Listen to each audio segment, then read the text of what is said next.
Ils étaient très nombreux, les visiteurs du village de Hofwiller, ce vendredi 25 août.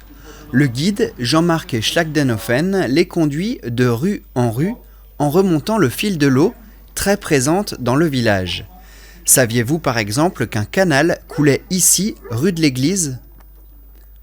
On a réparti dans le village des puits qui ont été creusés, mais la majeure partie de l'eau vient donc des sources dans la forêt et qui étaient conduits vers les différentes fontaines dans des conduites qui étaient en quoi les conduites ?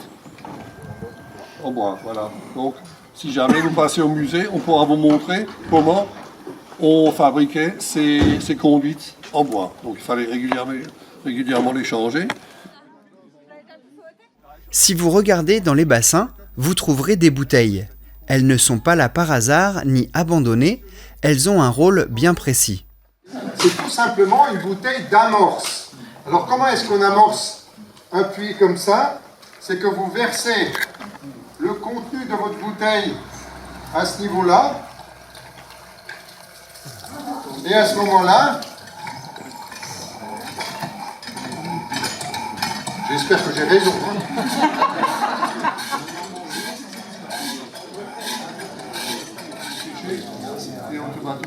Et ce qui est important, c'est de ne pas repartir sans remplir la bouteille, bien entendu.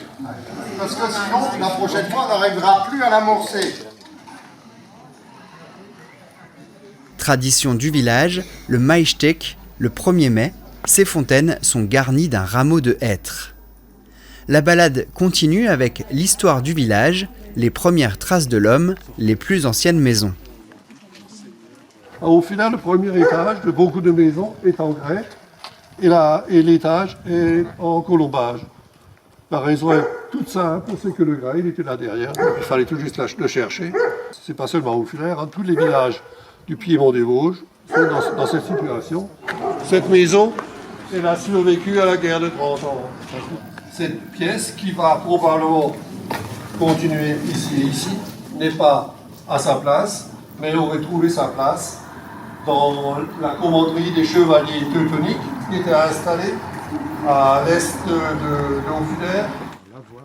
L'une des dernières étapes où il est encore question de l'eau, le lavoir. Alors il faut toujours vous dire que le linge sale était lavé en premier ici. C'est là que les femmes les frottaient.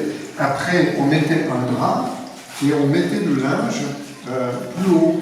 Et une fois qu'il était bien rincé, on mettait le linge tout propre à ce niveau-là. Et c'est là que les femmes ressortaient le linge pour l'emmener à la maison. Et pour rester dans ce thème, une lavandière racontera plusieurs contes de Grimm aux enfants. Ce sera le dimanche 3 septembre au musée de Hofwiller sur réservation.